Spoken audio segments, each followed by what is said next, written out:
Good morning, everyone. So today we discuss about fundamental duties.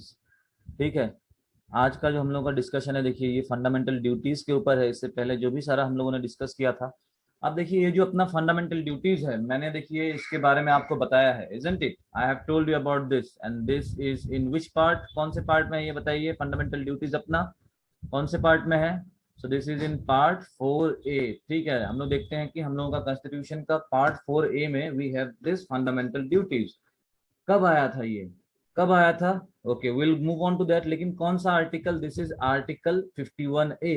ये article 51A कैसे introduce किया गया? This was introduce through 42nd constitutional amendment act of 1976, जिसको देखिए mini constitution भी बोला जाता है, जिसको देखिए मिनी कॉन्स्टिट्यूशन भी बोला जाता है। देन अगेन किस कमिटी के रिकमेंडेशन पे? तो that was Swaran Singh Committee's recommendation, isn't it? This was introduced on the recommendation of Swaran Singh Committee, isn't it?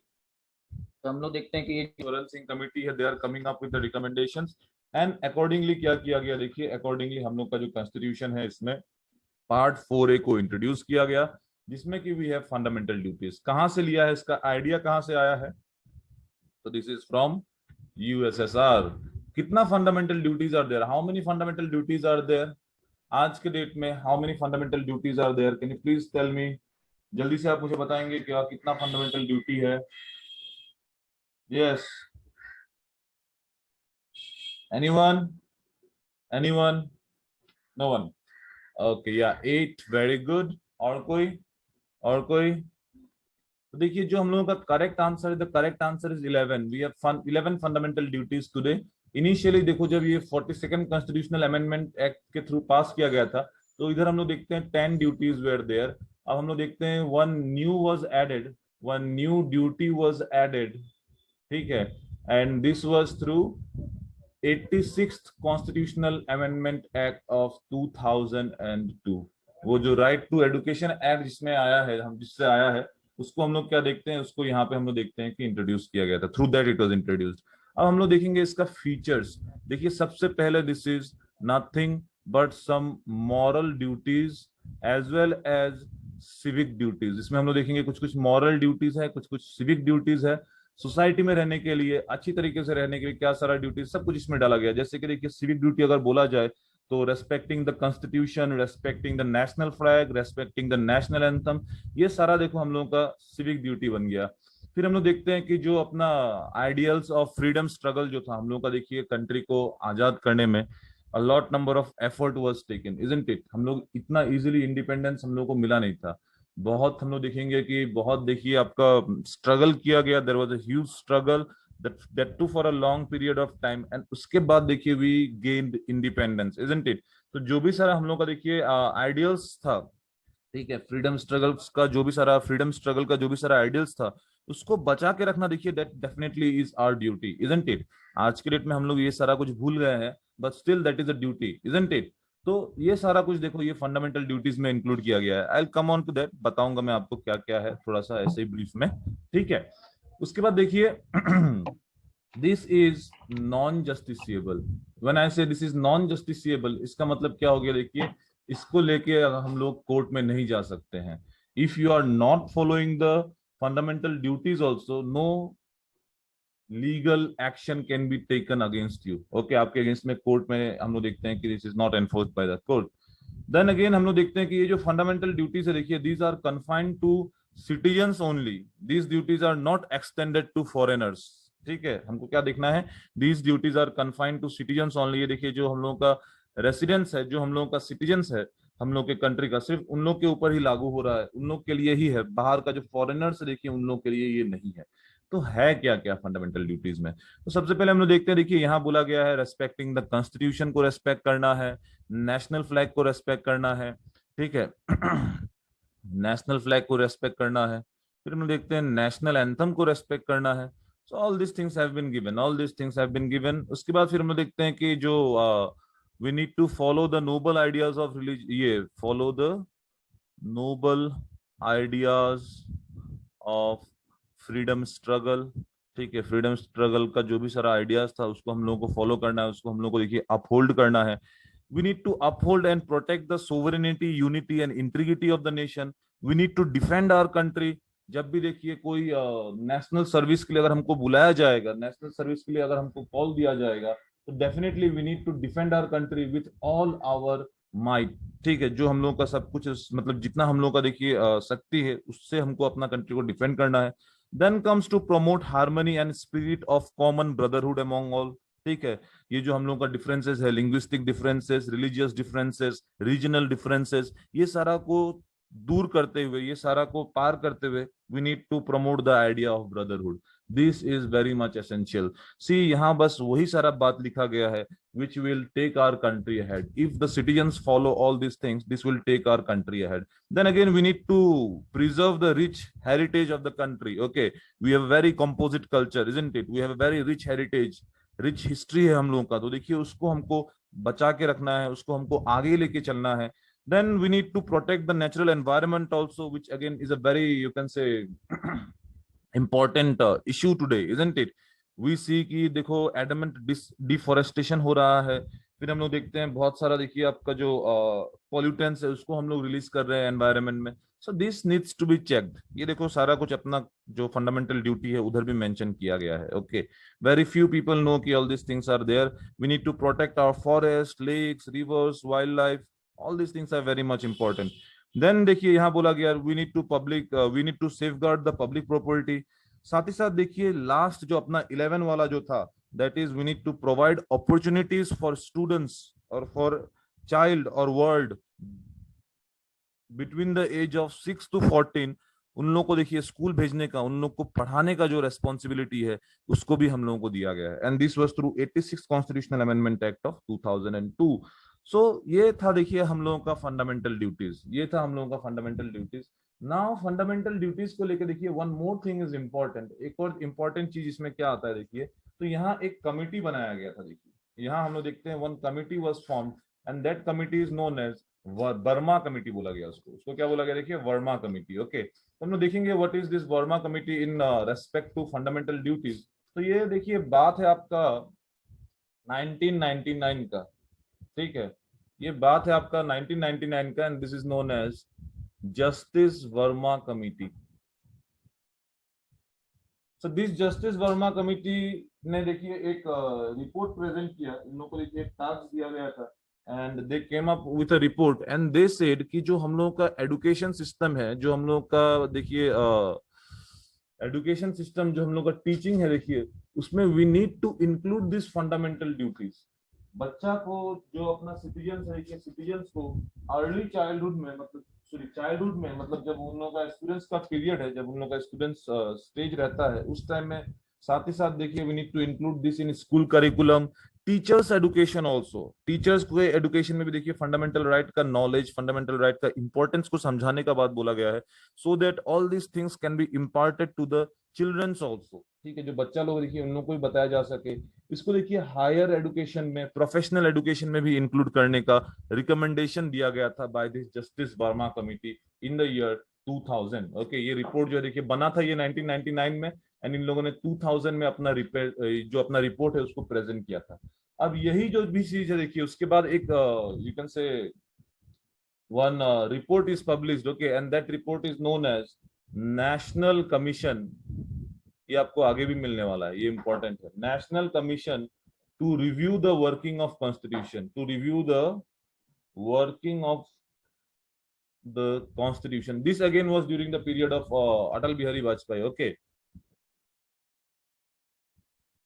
so they came up with a national commission to review the working of the constitution. This was in the year 2000 and इन लोगों ने देखिए 2002 में अपना, इन लोगों ने अपना 2002 में report submit किया and in that report also they recommended कि जस्टिस वर्मा कमेटी में जो भी बात मतलब बोला गया है उसको इम्प्लीमेंट करना चाहिए। तो इन लोगों ने रिकमेंडेशन दिया कि that should be implemented. Okay, is this clear? ये जस्टिस वर्मा कमेटी वाला बात आपको समझ में आया? जस्टिस वर्मा कमेटी वाला बात आप लोगों को समझ में आया?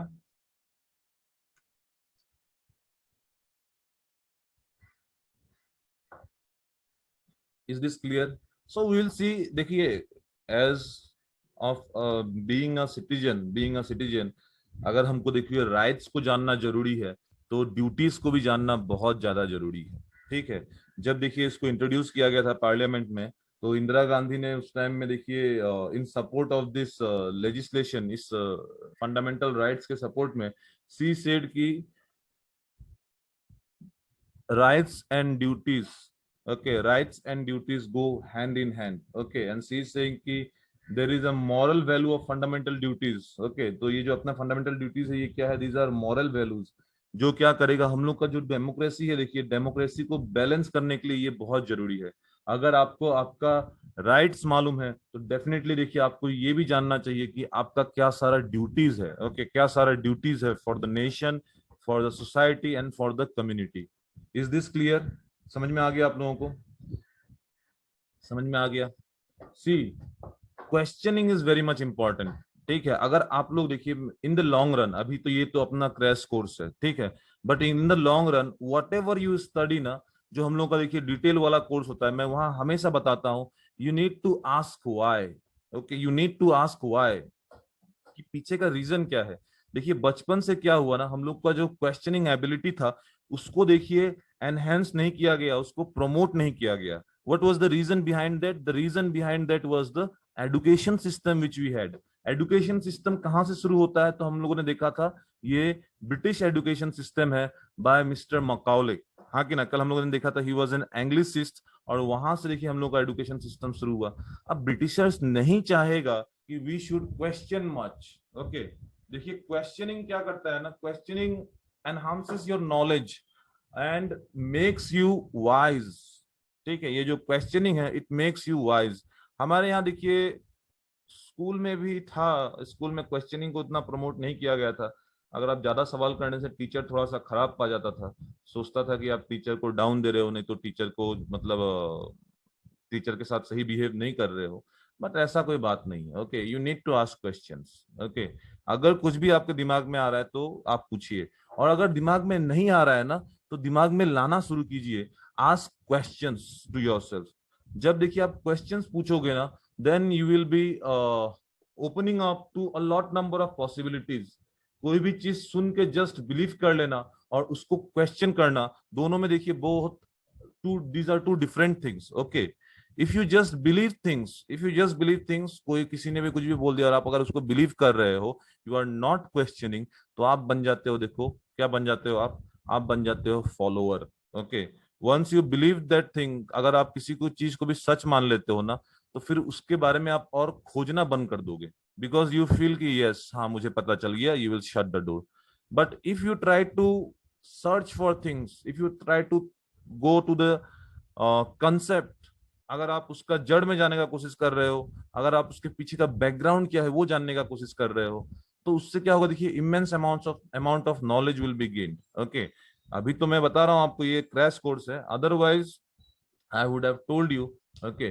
सी, बुद्धा, एंशिएंट हिस्ट्री में हम लोगों को मिलेगा, देखिए Buddha, he got enlightened, so he went from place to place, okay, generally in this अपना जो बिहार और यूपी का रीजन है वहां पे देखिए वो he was there for 7 years, okay, and after 7 years going from means roaming in the forest, living alone, doing meditation, he came to got, means he got enlightened, okay, he got enlightened, he came to know more about this world, and after coming out, ठीक है, जैसे ही देखिए वो enlightened हो जाते हैं, enlightened होने के बाद he starts teaching his pupils, his followers, and then he gives one important message. एक उन्होंने देखिए एक बहुत बड़ा मैसेज, या बहुत एक बुद्धिस्ट फिलोसफी में एक बहुत बड़ा फिलोसफी दिया उन्होंने, ठीक है, and this philosophy is known as doctrine of,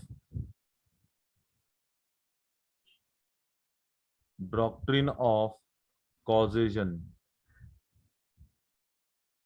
ठीक है, डॉक्ट्रिन ऑफ कॉजेशन, और यू कैन से जो मतलब ही talking about this cause and effect theory, okay, so he is saying कि everything is for a cause और everything is for a reason, ठीक है, जो भी कुछ हो रहा है, जो भी कुछ है, सब कुछ उस एक रीजन के वजह से है, उसके पीछे कुछ ना कुछ बैकग्राउंड है, कोई भी चीज ऐसे ही कुछ नहीं हो जाता है, ओके। तो हम लोग देखिए जो बैकग्राउंड है, जो रीजन है ना, उसको खोजने का कोशिश करना चाहिए, ओके, उसको हम लोगों को खोजने का कोशिश करना चाहिए।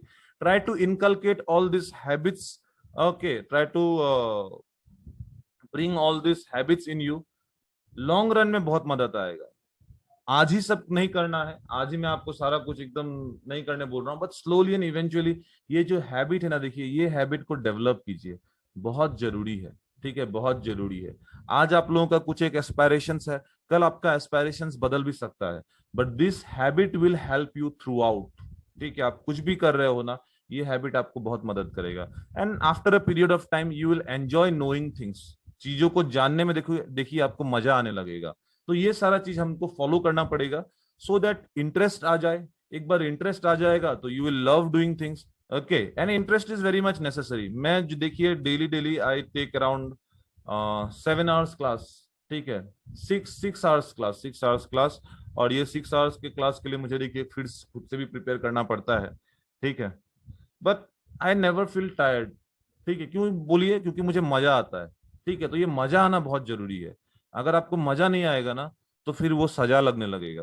ओके, तो आप जो भी प्रिपेयर कर रहे हो, जो भी पढ़ाई कर रहे हो, जो भी कुछ कर रहे हो, ट्राई टू ब्रिंग मजा इन इट। ओके।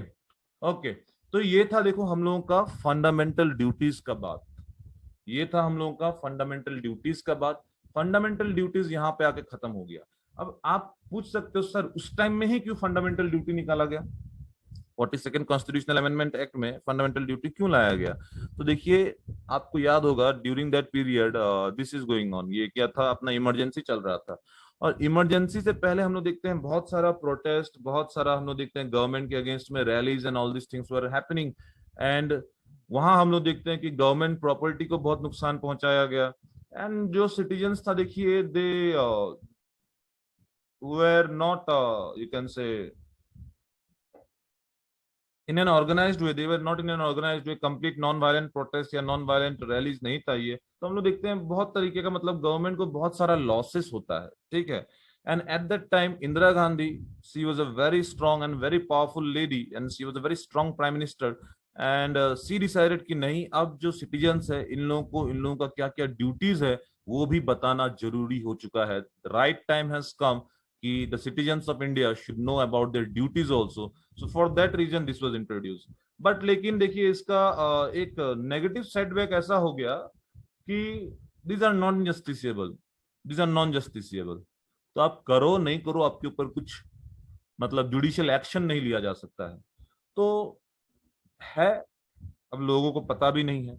हाँ कि ना, फंडामेंटल राइट्स के बारे में लोगों को पता भी नहीं है। लोग राइट्स के बारे में बात भी नहीं करना चाहते हैं। ओके, सो कुछ कुछ सेटबैक्स तो है, कुछ कुछ इसमें देखो कमी रह गया है। Okay, let's see in near future all this things will be taken care of, maybe I guess. Okay, अब चलते हैं आगे। अब चलते हैं आगे, और अब हम लोग देखेंगे how the constitution is amended. तो अब हम लोग देखेंगे, देखिए, amendment of the constitution.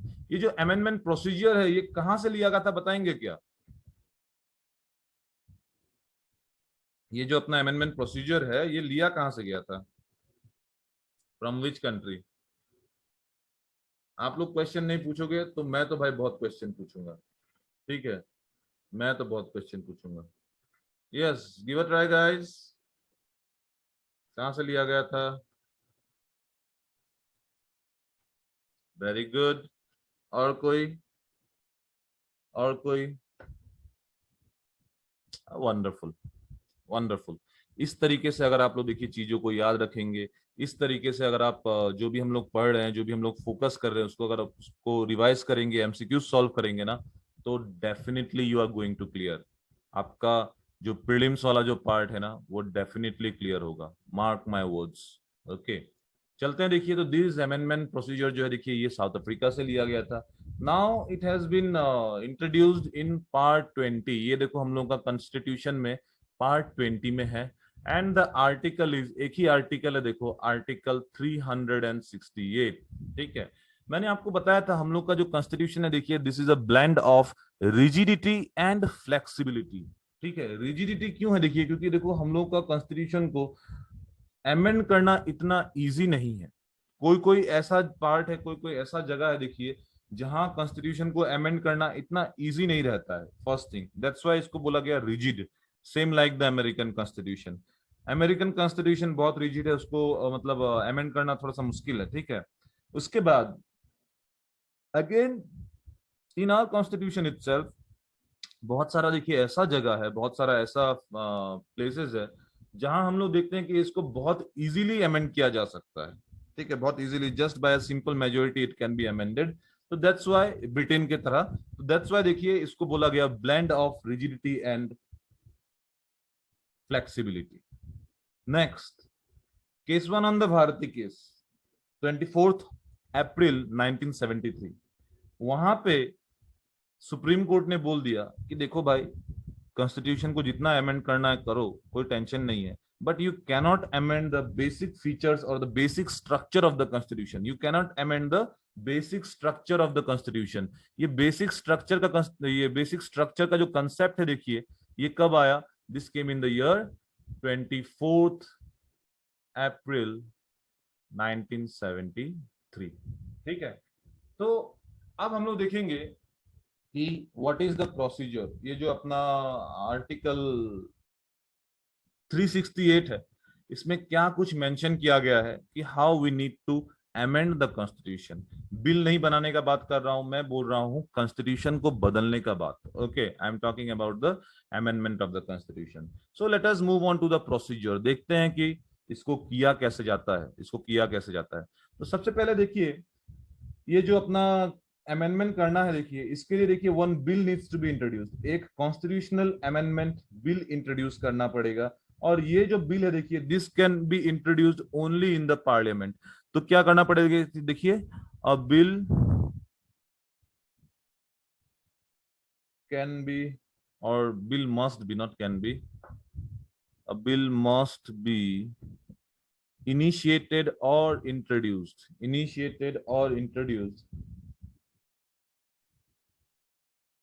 in either house of parliament.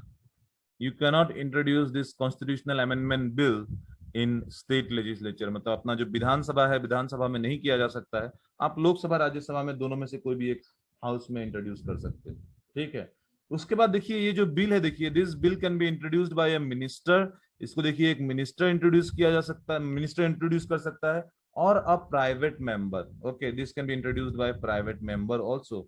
Minister and private member, दो चीजों को हमको समझना है। देखिए मिनिस्टर और प्राइवेट मेंबर। मिनिस्टर कौन है? देखिए जिसको देखिए कैबिनेट में जगह दिया गया है, जिसको कैबिनेट में देखिए एक पोजीशन दिया गया है।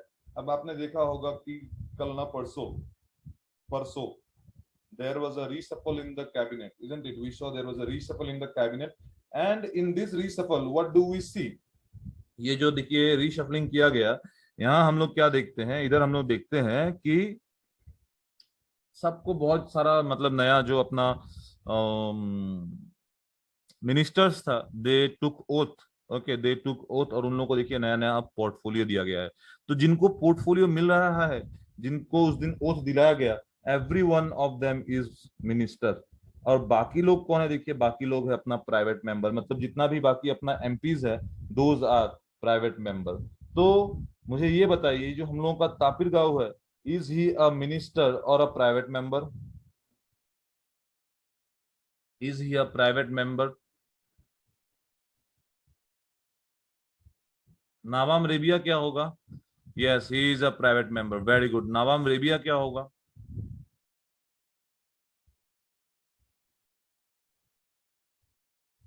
Private member. Very good, very good. तो समझ में आ गया आपको। तो this can be introduced by Kiren Rijiju also, and this can be introduced by Tapir Gao also. Both of them can introduce this constitutional amendment bill in either of the houses. इसको introduce करने के लिए देखिए no prior permission of the ना, minister of states can also do. इसको देखिए introduce करने के लिए no prior permission of the president is required. Okay, no prior permission of the president is required. उसके बाद देखिए इसको इंट्रोड्यूस कर लिया गया। अब अगर इसको पास करना है, देखिए टू पास दिस बिल, अब हमको क्या चाहिए? देखिए इसमें हमको चाहिए स्पेशल मेजोरिटी। ठीक है, this bill needs to be passed by special majority.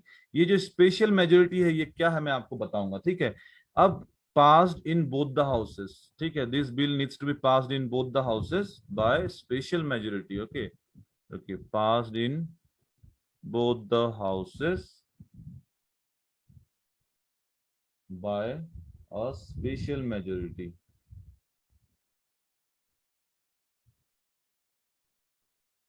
अब देखिए, मैं स्पेशल मेजोरिटी क्या है मैं बताऊंगा। I will talk about all the types of majority, special majority, simple majority, मैं सब बताऊंगा आपको, आप टेंशन मत लीजिए। ठीक है, उसके बाद देखिए ये बिल को देखिए एक बार राज्यसभा में इंट्रोड्यूस किया गया, पास हो गया वहां पे स्पेशल मेजोरिटी के साथ। फिर इसको देखिए लोकसभा में भेजा जाएगा, वहां पास हो जाएगा, इसको वहां पास हो गया ये स्पेशल मेजोरिटी के साथ, then it's fine. But suppose say Rajya Sabha में पास हो गया, लोकसभा में ये पास नहीं होता है। सपोज से राज्यसभा में तो देखिए उसको ये जो बिल है अपना, बिल को मिल गया majority, but they didn't get the majority in the Lok Sabha. तब क्या होगा?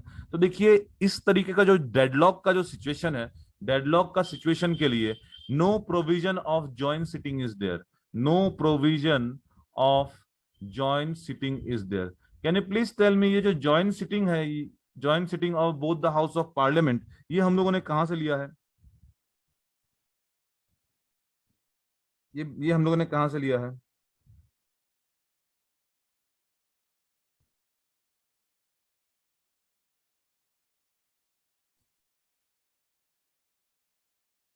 बताइए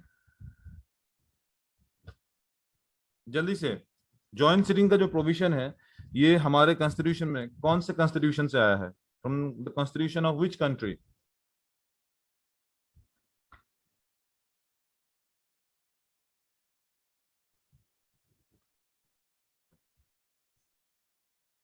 Australia, very good. Can you please tell me, so this is from Australia, can you please tell me the article number?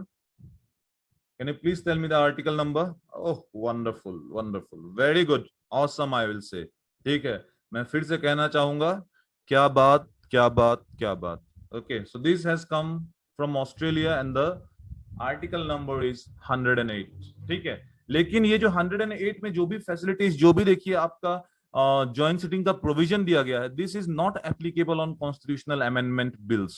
This is not applicable on constitutional amendment bills. Okay, उसके बाद क्या होगा? Suppose पकड़ लीजिए दोनों house में पार हो चुका है, दोनों हाउस में पास हो चुका है, and suppose say if the bill seeks to amend or seeks to change federal provision, federal provision, तो इसको क्या करना पड़ेगा? देखिए इसको it needs to be sent to the states and 50% states needs to ratify it। Needs to ratify it का मतलब क्या होगी? देखिए अभी जीएसटी जो आया था अपना, जीएसटी का एग्जांपल ले लेते हैं, गुड्स एंड सर्विसेज टैक्स, कब आया था ये? कौन से साल में आया था? बताएंगे क्या आप लोग? In which year this GST was introduce? GST को कब इंट्रोड्यूस किया गया था? अब देखिए इसको अलग अलग नाम दिया गया है, इजंट इट, जीएसटी को। अगर आप राहुल गांधी का सुनो, तो at that time he used to call this as Gabbar Singh tax, isn't it? तो गब्बर सिंह टैक्स भी बोला गया था at that time. Anyone, anyone? India में देखिए इसको कब इंट्रोड्यूस किया गया था? इंडिया में कब इंट्रोड्यूस किया गया था? Very good, very good, wonderful. So that was the year of 2017। ठीक है, तो हम लोग देखते हैं, देखिए आपका 29 मार्च 2017 में देखिए इसको दोनों हाउस ऑफ द पार्लियामेंट में पास करके आगे भेज दिया जाता है, and it is coming into effect from 1 जुलाई 2017। 1 जुलाई 2017 से हम लोग देखते हैं कि इसको लागू कर दिया गया था। ठीक है, अब ये जो जीएसटी है, देखिए what it is doing, it is changing the tax structure of the country. Tax structure में देखिए क्या है, अब इसमें सेंटर और स्टेट दोनों का बात आ चुका है। मतलब कि ये एक फेडरल प्रोविजन है, isn't it? Indirect taxation is a federal provision. पहले देखो सेल्स टैक्स था, वेट था, अलग अलग चीज था, excise duty and lot number of things were there. अब सब कुछ को स्क्रैप करके this GST was introduced which changed the whole taxation structure in our country. पूरा जो देखो सेंटर का टैक्सेशन स्ट्रक्चर, स्टेट का इनडायरेक्ट टैक्सेशन स्ट्रक्चर, दोनों को इसने बदला। अब ऐसा कोई अगर बिल आता है, ऐसा कोई अगर पकड़ लीजिए आपका बिल इंट्रोड्यूस किया जाता है which is seeking to change the federal provision, centre और स्टेट के बीच का जो रिलेशन है, सेंटर का भी कुछ सामान चेंज कर रहा है, स्टेट का भी कुछ सामान चेंज कर रहा है। तो एट दैट टाइम उस तरीके का बिल को देखिए, पास होने के बाद, it has been passed in both the house of parliament, then it needs to be sent to the state assembly. उसको क्या किया जाएगा, देखिए उसको जितना भी स्टेट से सबके पास भेजा जाएगा, और ये जो स्टेट्स है ना, देखिए states needs to pass it by simple majority. States को क्या करना पड़ेगा, देखिए उसको सिंपल मेजोरिटी से पास करना पड़ेगा। ये रेटिफाई और पास करने का मतलब सेम होता है, ठीक है। They have to give their, you can say assent, they have to give their assent, you can say, okay. अब ये जो जीएसटी को इंट्रोड्यूस किया गया था, उसमें देखिए Assam was the first state, Assam was the first state to ratify the GST bill, ठीक है। जीएसटी बिल जब सेंटर से पास होके, पार्लियामेंट से पास होके स्टेट्स के पास आया, तो आसाम ने सबसे पहले कर दिया था, फर्स्ट स्टेट था टू रेटिफाई दैट। एंड ऐसे ही करके जब देखो 50% स्टेट्स का रेटिफिकेशन मिल जाता है ना, 50% स्टेट्स उसको मंजूरी दे देता है, तो उसके बाद हम लोग क्या देखेंगे, that bill is sent to the president, president signs it and it becomes an act. President के पास क्या क्या ऑप्शन है, प्रेसिडेंट के पास क्या क्या ऑप्शन है, देखिए प्रेसिडेंट के पास ज्यादा ऑप्शन नहीं है। President cannot return this bill, president cannot withhold his assent, मतलब प्रेसिडेंट नहीं बोल सकता नहीं I will not sign. President इस बिल को रिटर्न भी नहीं कर सकता है, मतलब कि president must give his assent, मतलब जाने से प्रेसिडेंट को साइन करना ही पड़ेगा, मस्ट गिव हिज और her assent to the bill, to the constitutional amendment bill. और एक बार साइन करने के बाद यही constitutional amendment bill constitutional amendment act बन जाता है। पहले देखो ऐसा मेंशन नहीं किया गया था कि president must give his assent, president को अपना एसेंट देना ही पड़ेगा, ऐसा पहले मेंशन नहीं किया गया था। This was done, this feature was added through 24th Constitutional Amendment Act of 1971. This was through 24th Constitutional Amendment Act of 1971. Okay, and probably at that time Indira Gandhi was the prime minister. Let me confirm this. ठीक है, let me confirm it, but probably I am saying, मेरे हिसाब से तो Indira Gandhi was the prime minister at that time, ठीक है। So till here things are clear, यहां तक सारा कुछ समझ में आ गया आप लोगों को, फर्स्ट क्लास, कोई टेंशन नहीं है। Yes, she was there from 24th January 1966 till 24th March 1977, ठीक है, ओके।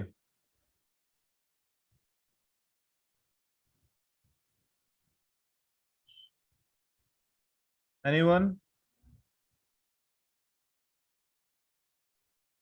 कोई क्वेश्चन है, कुछ डाउट्स है तो पूछ लीजिए, बाकी मैं जो मेजोरिटी का जो बात है वो मैं समझाऊंगा। How to resolve the deadlock if no joint sitting, नहीं तब देखो डेडलॉक रिजोल्व नहीं होता है, वो बिल उधर ही गिर जाता है, फिर नल एंड वॉइड हो जाता है।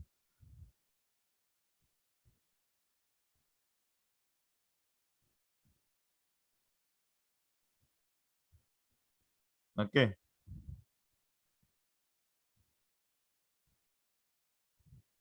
Anyone else, nothing, okay, late us move ahead. अब हम लोग देखते हैं ये मेजोरिटी का क्या कहानी है, how many types of majorities are there, किस तरीके का मेजोरिटी है, देखिए कैसा वोटिंग सिस्टम होता है और क्या क्या होता है, ये हम लोग अभी देखेंगे, ठीक है। तो देखिए ये जो अमेंडमेंट्स जो भी कुछ है ना, देखिए अमेंडमेंट्स तीन चार तरीके से किया सकते हैं। Yes, it can be introduced in any of the house, Lok Sabha Rajya Sabha दोनों में से कहीं भी इसको इंट्रोड्यूस किया जा सकता है, तो ऐसा कोई बात नहीं है। अब देखिए अपना जो कॉन्स्टिट्यूशन है ना, मैंने बोला blend of rigidity and flexibility, तो देखो कॉन्स्टिट्यूशन को अमेंड करने के लिए कुछ कुछ अमेंडमेंट का बात आर्टिकल 368 में लिखा हुआ है। 368 में मतलब कॉन्स्टिट्यूशनल अमेंडमेंट बिल को इंट्रोड्यूस करके ही करना पड़ेगा विथ 50%, ये जो सॉरी विथ स्पेशल मेजोरिटी, ठीक है, स्पेशल मेजोरिटी से इसको करना पड़ेगा, आर्टिकल 368 में जो मेंशन किया गया है। लेकिन बहुत सारा पार्ट है देखो हम लोग कॉन्स्टिट्यूशन में, बहुत सारा जगह है जहां हम लोग देखते हैं कि विदाउट स्पेशल मेजोरिटी अमेंडमेंट्स किया जा सकता है। जैसे कि हम लोगों ने देखा था नया स्टेट बनाना, ओके, आर्टिकल तुम्हारा आपका जो आर्टिकल 3 में जो भी पावर है, आर्टिकल 2 और 3 में जो भी पावर है, उसको इंप्लीमेंट करने के लिए, उसको यूज करने के लिए no such special majority is required, isn't it, to come up with a new state. पुराना स्टेट का एरिया को बदलना है, नाम बदलना है, तो उसमें हम लोग देखते हैं आर्टिकल 368 में जो मेंशन किया गया है उसको नहीं लगाने से भी होता है। तो अब हम लोग देखेंगे कि ये जो अपना कॉन्स्टिट्यूशन है उसको किस तरीके से बदला जा सकता है और कितना type of majority is there.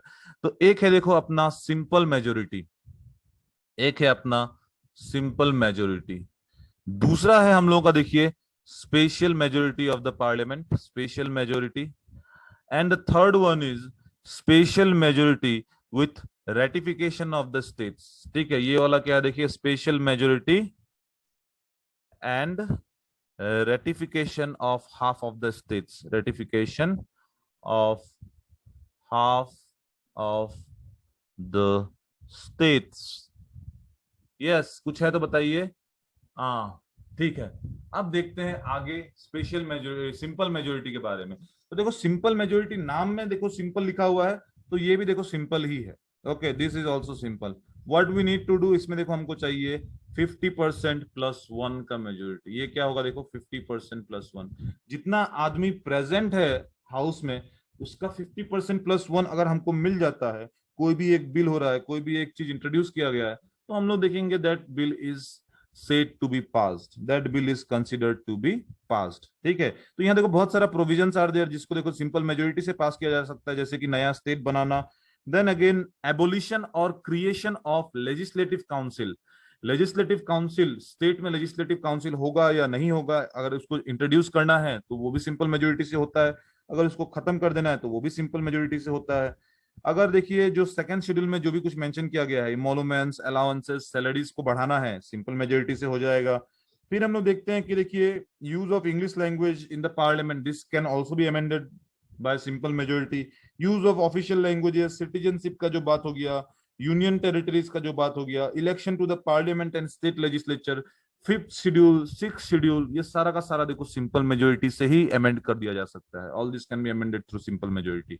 Okay, इसके लिए हम लोग देखते हैं कि कोई स्पेशल मेजोरिटी नहीं चाहिए, तो दिस इज रिजेंबलिंग फ्लेक्सिबिलिटी। ये हमको बता रहा है कि हम लोग का कॉन्स्टिट्यूशन क्या है, फ्लेक्सिबल है। अब आगे हम लोग नेक्स्ट सेशन में देखेंगे what is special majority, what is special majority with ratification of half of the states. ये दो चीज हम लोग अब आगे देखेंगे। दिस विल डिस्कनेक्ट नाउ, आप लोग फिर से कनेक्ट करके आइए। If you have any question still here you can ask.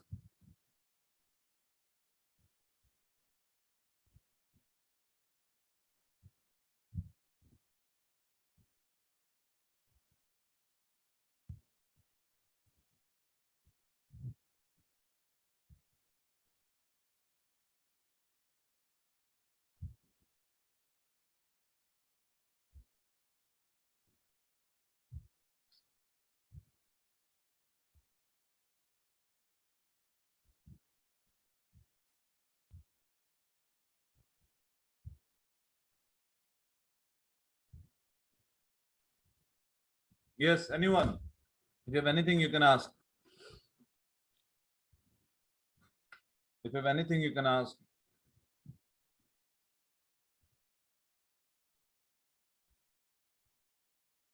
Nothing. Okay, so आप लोग फिर से कनेक्ट करके आइए। Welcome back everyone. देखिए आपका जो क्वेश्चन है आर्टिकल 21A और फंडामेंटल ड्यूटी का जो 11 नंबर पॉइंट जो है उसको लेके, तो देखिए दीज आर नॉट सेम। यहाँ बोला गया कि government will provide free and compulsory free and compulsory education from 6 to 14 age. ठीक है, 6 से 14 एज का बच्चा को गवर्नमेंट फ्री में पढ़ाएगा। जो भी कुछ करना है government will come up with policies and they will implement the things. ठीक है, और 11 में बोला गया, 11 में ड्यूटी दिया गया देखिए टू पेरेंट्स एंड गार्जियंस, कि देखो गवर्नमेंट तो आप फ्री में पढ़ा रहा है लेकिन पेरेंट्स एंड गार्जियंस को देखिए आपका पावर मतलब ड्यूटी दिया गया है, दिस इज देयर ड्यूटी कि उन लोग का जो चाइल्ड है, उन लोग का जो वार्ड है, दे शुड सेंड देम। 6 से 14 का जो बच्चा है देखिए उन लोग को स्कूल भेजने का काम इन लोग को करना है। तो देखो ये दो अलग अलग चीज है, इजंट इट? ये गवर्नमेंट के लिए है, ये पेरेंट्स और गार्जियंस के लिए है। एंड दोनों को देखो इंट्रोड्यूस किया गया था through this 86th constitutional amendment act of 2002। ठीक है, do the members of state legislature participate in the vice president election. देखेंगे हम लोग आगे, देखिए सबका हम लोग को देखने को मिलेगा इलेक्टोरल कॉलेज किसका क्या है, लेकिन वाइस प्रेसिडेंट के इलेक्शन में देखिए हम लोग जो अपना स्टेट लेजिस्लेचर वाला जो आदमी लोग है देखिए हम लोग पार्टिसिपेट नहीं करता है। मतलब ये जो इलेक्टोरल कॉलेज है, ये इलेक्टोरल कॉलेज में हम लोग देखेंगे कि they are not there. Okay,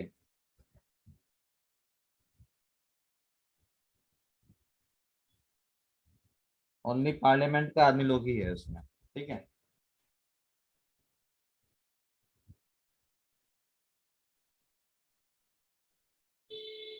हाँ यस, देखिए ये see, they are the head of the state and they are the head of the country also ना। ठीक है, president he is the head of the country isn't it, and governor he is also head of the country. And not only in article 14, not only in article 14 इस तरीके का privilege देखिए बहुत सारा other articles, मतलब बहुत सारा other fundamental rights हैं उसमें भी दिया गया है। ठीक है, इस तरीके का एक्सेप्शन हमको आगे भी देखने को मिलेगा। तो this is there because they are the head of the country ना, तो we cannot directly frame criminal charges against them. Personal जो मतलब अपना सिविल केसेस है, सिविल केसेस किया जा सकता है, लेकिन उससे पहले भी देखिए नोटिस वगैरह देना पड़ेगा। ठीक है, is that clear? Is that clear?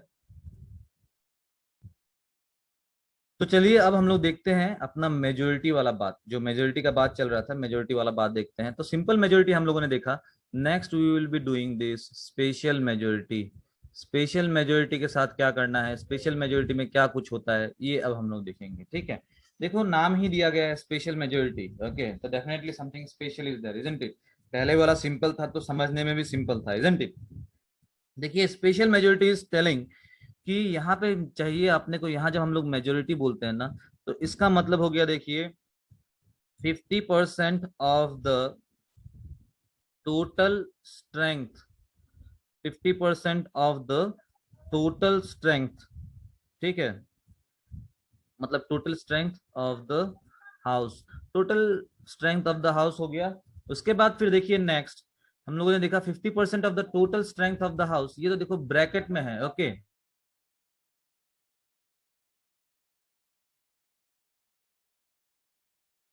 अब देखिए यहाँ क्या लिखा, 50% of the total strength of the house, और two third of the two third of the members present and voting. ठीक है, two third of the members present and voting. यहाँ हमको ध्यान देना है, यहाँ देखो दो criteria is there. Okay, so there is a majority of the total membership of the house, साथ ही साथ बोला गया ये जो मेजोरिटी है ये two third of the members present and voting. ठीक है, यहाँ हम लोग एक सिचुएशन ले लेते हैं। Can you please tell me, जो हम लोग का लोकसभा है, लोकसभा का टोटल सीट कितना है, टोटल स्ट्रेंथ कितना है लोकसभा का? जल्दी से बताइए, Lok Sabha, total strength of the Lok Sabha, जल्दी से। Yes, yes, 552, 545। सी 552 है ना अपना मैक्सिमम स्ट्रेंथ। ये आप लोग एग्जाम में ध्यान दोगे कि पूछा क्या जाता है। Okay, what they are asking you, this is maximum strength and 545 is the present total strength. ठीक है, टोटल स्ट्रेंथ 545 है और मैक्सिमम है 552। आज के डेट में 545 इज देयर, दो इसमें अपना रिजर्व था।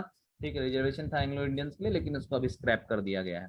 अब देखिए बात ऐसा है, 545 मेंबर्स आर देयर, और एक दिन क्या हुआ पकड़ लीजिए, 400 मेंबर्स, हाँ 400 नहीं 450 कर देते हैं, थोड़ा सा इजी रहेगा कैलकुलेट करने में।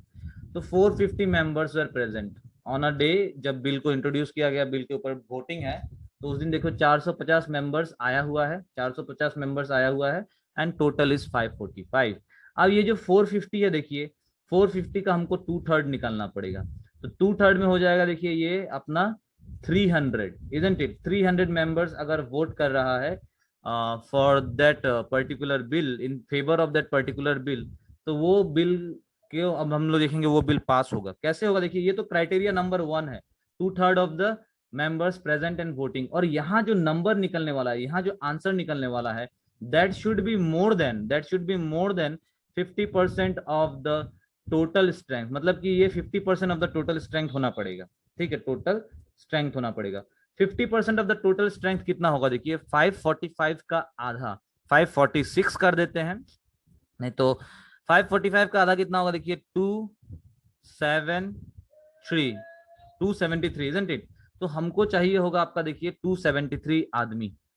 अगर 273 आदमी वोट कर रहा है इन सपोर्ट ऑफ दिस बिल, तो हम लोग देखेंगे वो बिल में ये स्पेशल मेजोरिटी से पास हो जाएगा। अब मैं आपको दूसरा एक सिचुएशन दिखाता हूँ। सी, यहाँ 300 मेंबर्स होना जरूरी है, जब 450 प्रेजेंट है तो 300 होना पड़ेगा। Suppose say 300 members are present on a day, 300 members are present, 300 members का 2/3 हो गया, देखिए 2/3 हो गया अपना, 2/3 इंटू 300, ये हो गया देखो अपना 100, और इधर हो गया देखो 200। तो अब ये जो अपना 2/3 of the members present and voting है, ये 200 हो गया है। बट दिस नंबर, यहाँ जो नंबर निकलता है ना, that should be more than 273। यहाँ क्या होगा देखिए, यहाँ जो नंबर निकल रहा है that should be more than 273। तो on a day when 300 member is present, आपको मिनिमम 273 आदमी का यस चाहिए होगा to pass a bill. Is this clear? समझ में आया आप लोगों को? नहीं आने से मैं एक बार और समझाता हूं। देखिए, two criteria is there. One criteria is 2/3 of the members present and voting। दूसरा है, यहां जो नंबर आ रहा है, ऊपर जो नंबर आ रहा है, that should be more than 50% of the total strength of house, strength of house. तो जब देखिए आपका 450 मेंबर्स प्रेजेंट था, तो उस दिन 300 मेंबर्स का वोट चाहिए, और जिस दिन पकड़ लीजिए 300 मेंबर्स प्रेजेंट है, तो उस दिन 273 मेंबर्स का वोट चाहिए। समझ में आया आप लोगों को? समझ में आया आप लोगों को? बताइए, is this clear? Okay, if it is clear then it's wonderful. यही था अपना सिंपल मेजोरिटी, स्पेशल मेजोरिटी।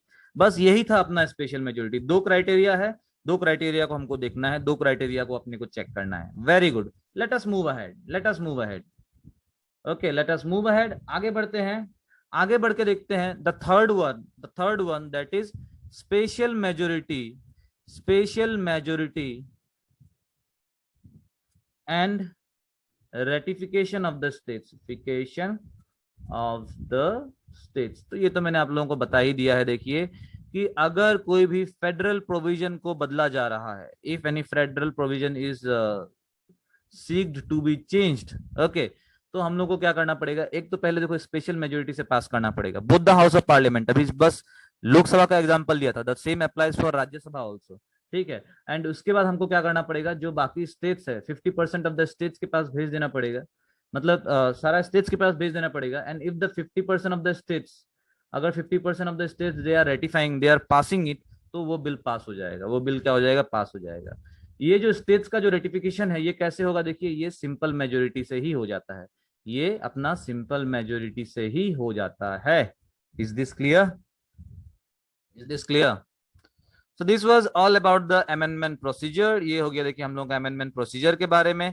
अब हम लोग चलेंगे आगे, and the next part which we are entering is very important. यहां से देखो आपका एक बहुत इंपॉर्टेंट पार्ट शुरू हो गया है, and this part is known as union executive. Union executive या यूनियन गवर्नमेंट के पास जाएंगे और सारा कुछ देखेंगे, ठीक है। कुछ है तो बताइए, कुछ नहीं है, चलिए चलते हैं यूनियन गवर्नमेंट के बाद पास। ये जो अपना यूनियन गवर्नमेंट है, ये जो अपना सेंट्रल गवर्नमेंट है, यहाँ हम लोग देखेंगे कि क्या सारा कुछ है। ओके, यहाँ हम लोग देखेंगे क्या सारा कुछ है। सबसे पहले देखो बात शुरू होगा अपना कहाँ से? बात अपना शुरू होगा, तीन ऑर्गन्स होगा इसमें, executive, next is legislative, and then we have judiciary. तो कहाँ क्या पढ़ेंगे? एग्जीक्यूटिव में किसके बारे में पढ़ेंगे? एग्जीक्यूटिव में अपन लोग किसके बारे में पढ़ेंगे बताइए? Give a try.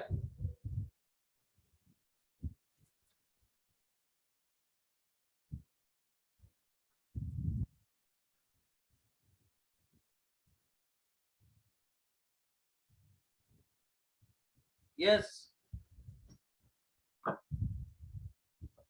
Okay, governor, president, Rajya Sabha, ठीक है। देखिए एग्जीक्यूटिव में हम लोग पढ़ेंगे प्रेसिडेंट के बारे में। सेंट्रल गवर्नमेंट का बात हो रहा है, president, vice president, prime minister, council of ministers. फिर चलेंगे हम लोग, एंट्री करेंगे लेजिस्लेटिव में। लेजिस्लेटिव में किसको दिखाई देगा? लेजिस्लेटिव में किसको दिखाई देगा? सेंट्रल गवर्नमेंट है, central government, stick to that, central government, okay, central government.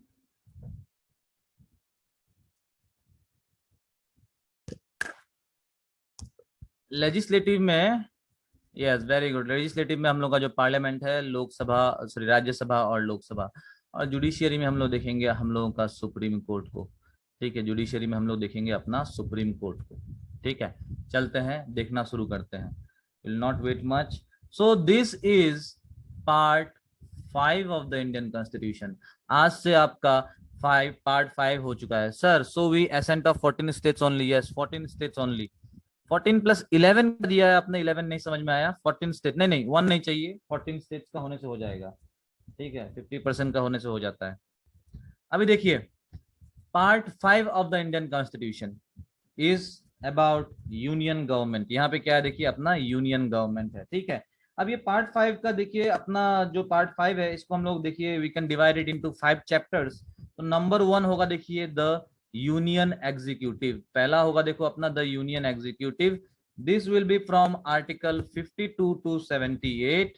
उसके बाद नंबर 2 में हम लोग देखेंगे पार्लियामेंट इज देयर। पार्लियामेंट का जो आर्टिकल है देखिए ये हम लोग को पढ़ना पड़ेगा 79 से लेके 122 तक।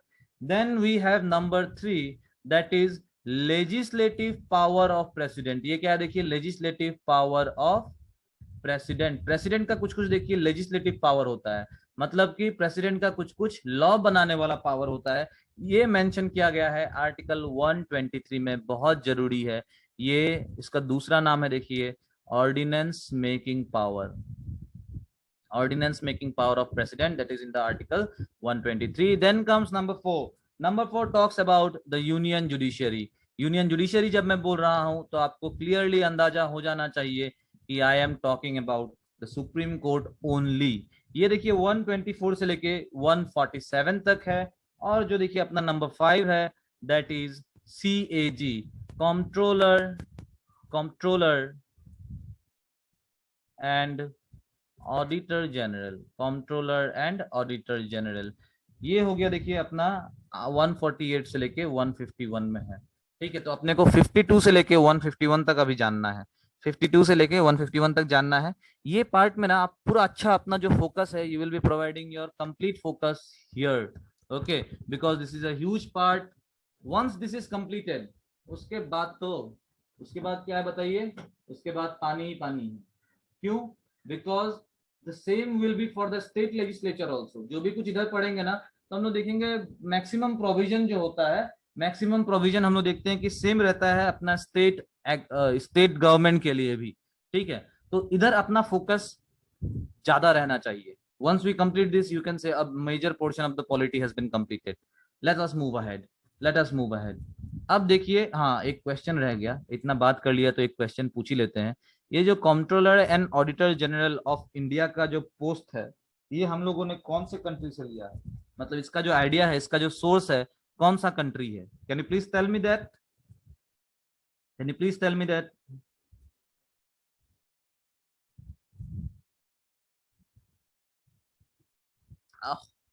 Very good, very good.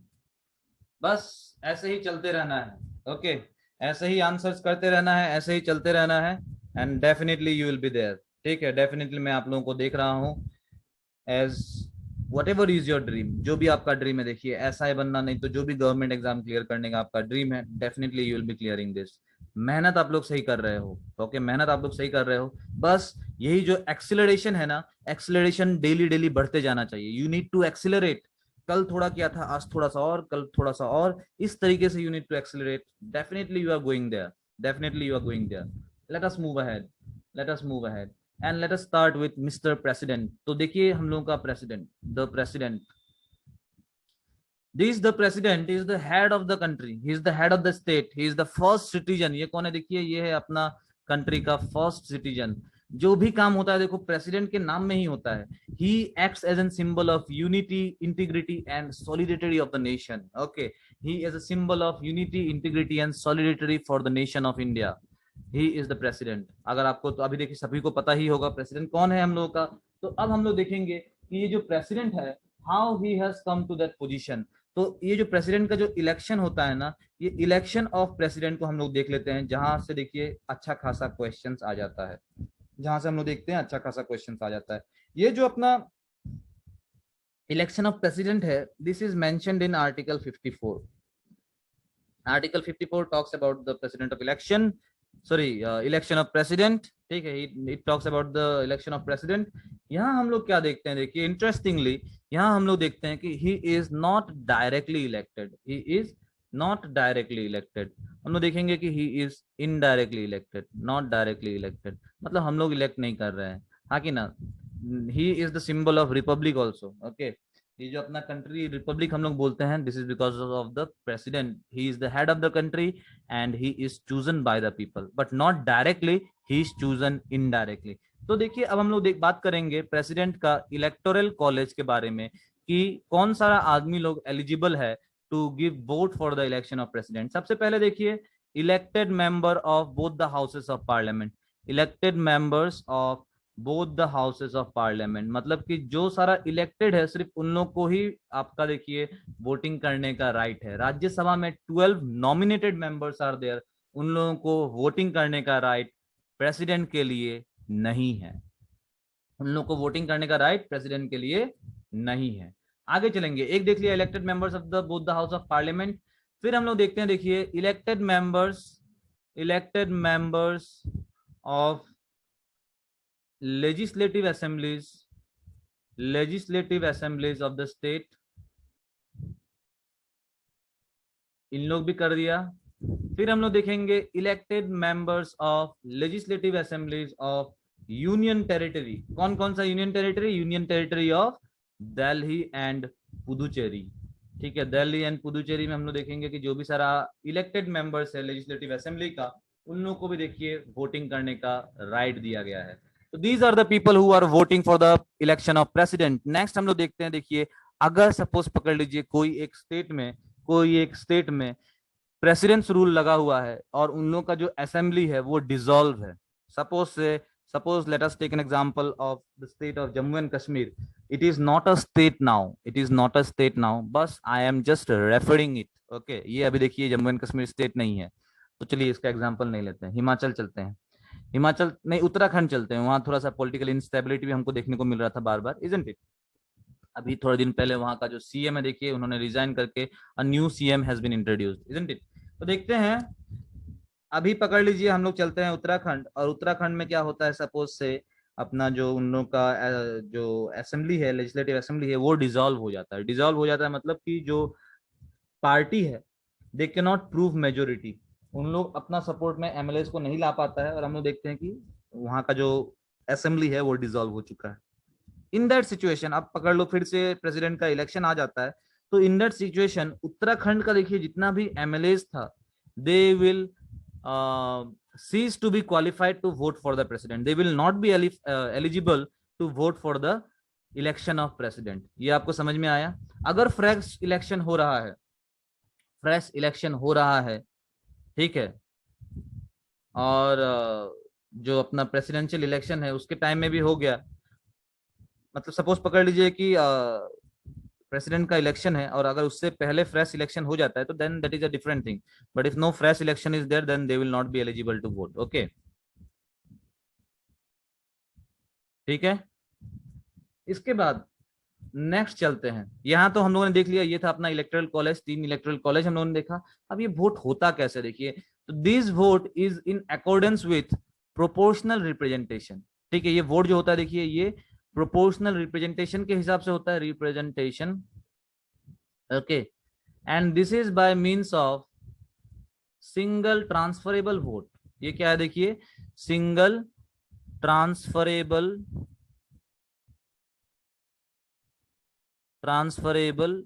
vote, and voting is by secret ballot। आपको देखो यहाँ 3 चीज बहुत ज्यादा इंपॉर्टेंट है इसमें। एक है देखो प्रोपोर्शनल रिप्रेजेंटेशन, एक है अपना सिंगल ट्रांसफरेबल वोट, और एक है अपना सीक्रेट बैलेट, ठीक है। One is proportional representation, that means on the basis of population the vote of a MP and MLA is decided. Population के बेसिस में देखो एमपी और एमएलए का वोट डिसाइड होता है। अब हम लोग का जो इलेक्शन होता है, चाहे वो एमएलए वाला इलेक्शन हो, दैट इज लेजिस्लेटिव असेंबली का इलेक्शन हो, चाहे वो एमपी वाला इलेक्शन हो, लोकसभा का इलेक्शन हो, यहाँ हम लोग देखते हैं कि टेरिटोरियल रिप्रेजेंटेशन होता है। Constituencies are formed and on the basis of constituencies हम लोग देखते हैं कि वोटिंग किया जाता है, and that is territorial representation. But in case of president we follow proportional representation. On the basis of population, the value of vote of MP and MLA is decided. Arunachal का MP और MLA का vote का, sorry, Arunachal का MLA का vote का power अलग होगा, फिर असम का MLA का वोट का पावर अलग होगा, डिपेंडिंग ऑन द पॉपुलेशन. ठीक है, अब आगे बढ़ते हैं, आगे बढ़ते हैं. Next is single transferable vote. देखो, हम जिसको वोट देते हैं ना, वहां हम लोग we need to click on the person, और उसका साइड में जो बटन रहता है उसको क्लिक करना पड़ता है जिसको आपको वोट देना है. यहाँ सिस्टम थोड़ा सा अलग है. यहाँ क्या होगा, देखिए, आपको यहाँ प्रीफरेंस देना पड़ेगा. 4 ऑप्शन है, पकड़ लीजिए. 4 candidates are there for the post of president. तो आपको प्रीफरेंस देना पड़ेगा 1 2 3 4, इस तरीके से ना, आप किसको मतलब प्रीफर कर रहे हो. And that is single transferable vote. ठीक है, ये हो गया अपना सिंगल ट्रांसफरेबल वोट. और उसके बाद that is by means of secret ballot, मतलब कि आपका जो वोट है आप उसको पब्लिक नहीं कर सकते हो, that is by the means of secret ballot. Okay, तो ये था देखो procedure for the election of president. अब देखिए नेक्स्ट हम लोग क्या देखते हैं. सपोज पकड़ लीजिए कुछ कंफ्यूजन हो गया, कुछ डाउट्स आ गया, और any dispute is there. So all doubts and disputes in regard of the election of president can be settled by the Supreme Court only. Supreme Court acts as the final authority to check if any discrepancies is there, if any dispute is there, and whatever verdict that is given by the Supreme Court is final. Supreme Court का जो verdict दिया जाएगा that will be final, and Supreme Court जैसे बोलेगा देखिए वैसे ही हमको करना पड़ेगा. ठीक है, नेक्स्ट अब हम लोग देखेंगे qualification. What is the qualification of the president. Qualification क्या है, देखिए प्रेसिडेंट का. तो प्रेसिडेंट का क्वालिफिकेशन जब हम लोग देखते हैं तो this is mentioned in article 58 age criteria. तो देखिए ही शुड, फर्स्ट तो है देखिए he should be a citizen of India. Age criteria is 35 years. Next, he should be qualified to become the member of Lok Sabha. Qualified to become member of Lok Sabha. He should be qualified to become member of Lok Sabha, and he should not be holding any office of profit. Okay, अगर कोई office of profit मतलब कि अगर कोई government position पहले held कर भी रहा है तो on the day he is elected as president, president का पोजीशन को एक्सेप्ट करने से पहले he will have to renounce the previous offices. पहले का जो भी सारा ऑफिस था, पहले का जो भी सारा जॉब था, उसको छोड़ के देखिए प्रेसिडेंट का जॉब में आना पड़ेगा. मतलब no double position can be held. Okay, ये हमको पता है. Is this clear, is this clear, समझ में आ गया. ये था देखो क्वालिफिकेशन. ठीक है, ये था क्वालिफिकेशन. अब हम लोग देखते हैं पूरा सिस्टम कैसा होता है. तो देखिए, अगर आप चाहते हो कि आपको प्रेसिडेंट बनना है, you want to run for the election of president, then आपका जो देखिए नॉमिनेशन है, नॉमिनेशन फाइल करते वक्त nomination of the candidate for the post of president must be subscribed by, मतलब आपका जो सपोर्ट में at least, okay, at least 50 electors as proposer आपको इंट्रोड्यूस करना पड़ेगा, proposers, and 50 electors as seconders. मतलब जब आप अपना नॉमिनेशन फाइल करोगे ना, आपको प्रेसिडेंट बनना है, आप जब नॉमिनेशन फाइल करोगे तो आपका जो इलेक्टोरल कॉलेज था, हम लोगों ने देखा कौन सा इलेक्टोरल कॉलेज था, उस इलेक्टोरल कॉलेज से 50 आदमी आपको प्रोपोजर की तरह सपोर्ट करना पड़ेगा, और 50 आदमी आपको देखिए सेकेंडर्स की तरह सपोर्ट ये करना पड़ेगा, सपोर्ट करना पड़ेगा. उसके बाद देखिए you have to make a security deposit. Okay, आपको देखिए एक सिक्योरिटी डिपॉजिट करना पड़ेगा इन द आरबीआई. एंड अगर आप एक मिनिमम अमाउंट, दैट मीन्स अगर आप 1/6 ऑफ द वोट अगर आप सिक्योर नहीं कर रहे हो, अगर आपको जितना टोटल मेंबर्स था उसका 1/6 वोट भी अगर आपको नहीं मिला, तो आपका वो जो पैसा था ना, वो पैसा जब्त कर लिया जाएगा. That money will be forfeited. Why is this? This is introduced so that non-serious candidates don't participate in this election. And ऐसे ही देखो, नॉन सीरियस कैंडिडेट्स अगर पार्टिसिपेट करता है तो ऐसे ही जो हम लोगों का इलेक्शन प्रोसीजर है ना, वो थोड़ा सा कॉम्प्लेक्स है. प्रोपोर्शनल रिप्रेजेंटेशन ये सारा देखा, ये अपना सिंगल ट्रांसफरेबल वोट, तो उधर ज्यादा मतलब मेहनत हो जाता है. For this reason, to discourage the non serious participants, ये अपना फाइन वाला जो बात है, फाइन वाला नहीं, ये अपना सिक्योरिटी डिपॉजिट वाला जो बात है, और 1/6 वोट अगर नहीं मिलता है, ये वाला जो बात है, इसको इंट्रोड्यूस किया गया है. I hope things are clear till here. If you have anything, any questions, any doubts till here, you can ask. यहाँ तक आपका कोई भी क्वेश्चन है, कोई भी डाउट है तो आप मुझे पूछ सकते हो। Things, anything? ओके, आगे बढ़ते हैं तब।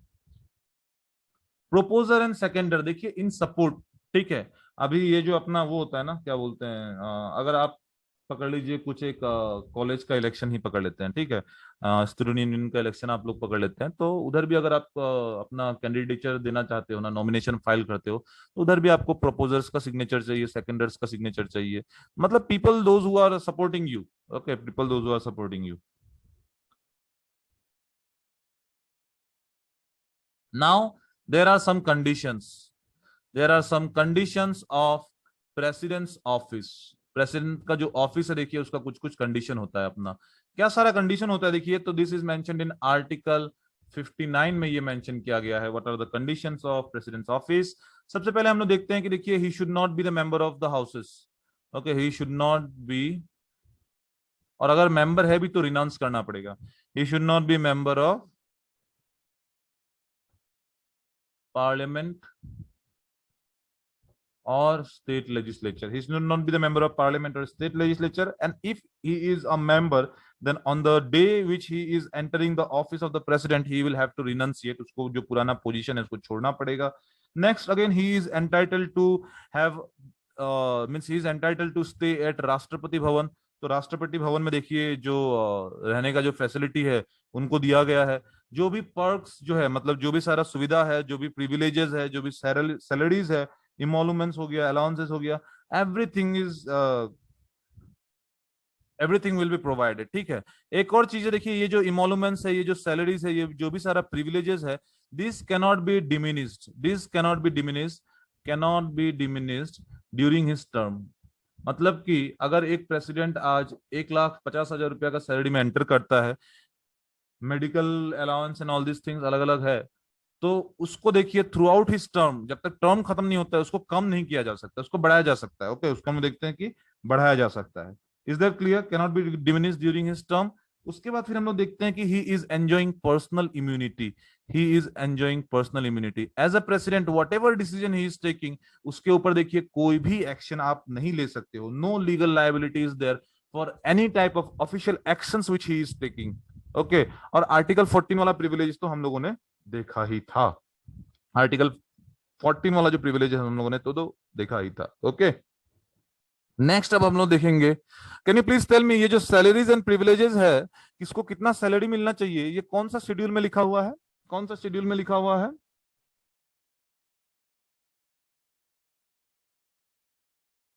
ये कौन सा शेड्यूल में लिखा हुआ है?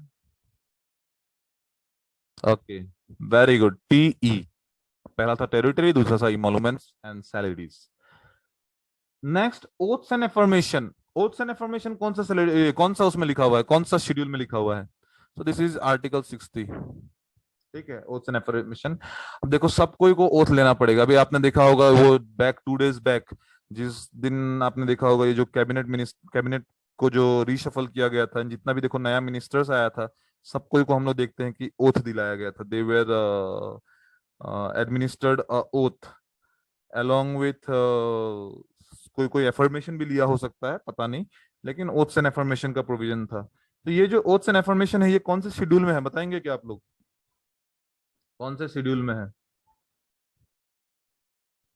Okay, very good. So this is number 3। Number 3, oaths and affirmation, tea. T से हो गया टेरिटरीज, ई से हो गया एमोलूमेंट्स एंड सैलरीज, और ए से हो गया ओथ्स एंड अफर्मेशंस। तो उस दिन देखिए, हम लोगों ने देखा हुआ, आपने अगर इवेंट को देखा है, can you please tell me who administered the oath to Kiran Rijiju, Sarbananda Sonowal, उसके बाद Rameswar Teli, then that Bhoumik. Okay, इन लोग हर ये अपना भौमिक हो गया, उसके बाद फिर दिस क्या नाम था, सचिन पायलट नाम था क्या, मे बी ही। सो किसने एडमिनिस्टर कराया ये सारा कुछ? नहीं, not Sachin Pilot, that was हरी, that was Jyotiraditya Scindia. Okay, तो किन्होंने, किसने कराया देखिए एडमिनिस्टर, ओथ किन्होंने दिलाया इनको? आपने देखा होगा, नहीं देखा आपने इवेंट को? थोड़ा सा देखना है ये सब। I have so the person, yes it must be the president, yes that is the president. Okay, हमने देखा कि जो भी मतलब ओके यू हैवंट सीन होगा, सॉ नहीं होगा, V3 लगेगा। तो देखिए ये जो अपना मिस्टर प्रेसिडेंट जो है, mister president he is the one who is administering the oath to the ministers. Okay, state में गवर्नर करता है, सेंटर में प्रेसिडेंट कर रहा है। तो प्रेसिडेंट को कौन करता है, प्रेसिडेंट को कौन ओथ दिलाएगा? देखिए प्रेसिडेंट को कौन ओथ दिलाएगा, तो president is administered oath by whom, by the chief justice of India, CJI। CJI जो है हम लोगों का, देखिए he is the one who is administering the oath to the president. Suppose this CJI is not present, CJI suppose पकड़ लीजिए उनका थोड़ा सा तबीयत खराब है, तो in that case what happens, the senior most judge of the Supreme Court, he will be the one who will be administering the oath to the president of the country, to the president of the country. Is this clear? Is this clear?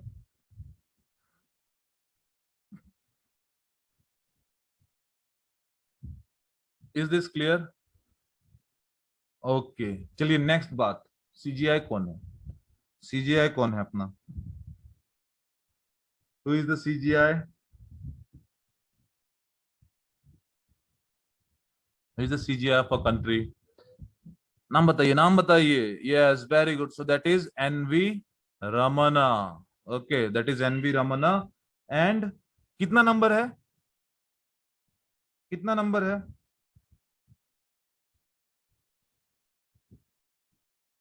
Oh, wonderful. Very good. So this is 48th. He is the 48th CGI of our country. Okay, he is the 48th Chief Justice of our country. अब देखिए ये जो अपना 47 था, that was S.A. Bobde, शरद अरविंद बोबडे। 46 था हम लोग का, देखिए मिस्टर रंजन गोगोई, जस्टिस रंजन गोगोई। उससे पहले हम लोग देखते हैं दीपक मिश्रा वाज देयर। तो लास्ट दो याद रखने से हो जाएगा, देखिए Sharad Arvind Bobde and NV Ramana, that is Nuthalapati Venkata Ramana. Okay this is Nuthalapati Venkata Ramana. ठीक है, तो ही इज द मीन्स जो अपना चीफ जस्टिस ऑफ इंडिया होता है, he is the one who is administering the oath to the president. Oath हो गया। अब हम लोग देखेंगे कि प्रेसिडेंट को पोजीशन से निकाला कैसे जाता है, how he is impeached, how the president is impeached. Impeachment का जो प्रोसीजर है वो हम लोग देखेंगे। Can you please tell me ये इम्पीचमेंट का प्रोसीजर कहां से आया है? इम्पीचमेंट करने का जो प्रोसीजर है ये आया कहां से है भाई, कहां से लिया इसको हम लोगों ने? सोर्स बताइए, सोर्स। ऐसे मैं पूछते रहूंगा, आपको रिवाइज करते रहना आपको। Wonderful, very good. I am very much impressed by you all, I am very much impressed by you all, by the way you are answering. बस यही जो रिदम है, यही जो देखिए आप लोगों ने शुरू किया है, इसको कंटिन्यू कीजिए। Definitely you will be there, I am saying. Okay, तो ये जो इम्पीचमेंट प्रोसीजर है ये हम लोग नेक्स्ट क्लास में देखेंगे। आज के लिए बस इतना ही। ठीक है, आज के लिए बस इतना ही। जो भी हम लोगों ने देखा है आप उसको रिवाइज कीजिए, अच्छी तरीके से रिवाइज कीजिए। कल आपका करंट अफेयर्स का क्लास होगा 4 बजे। ठीक है, टाइमिंग बता दिया जाएगा ग्रुप में, 4 बजे नहीं, टाइमिंग बता दिया जाएगा ग्रुप में। ठीक है, ओके। तो thank you everyone. If you have any questions you can ask. नहीं, today we will be having 2 sessions only. कल वो मैं मतलब फंडामेंटल ड्यूटीज को खत्म करने का सोच रहा था, इसलिए मैंने खत्म कर दिया। ठीक है, आज 2 ही सेशन होगा।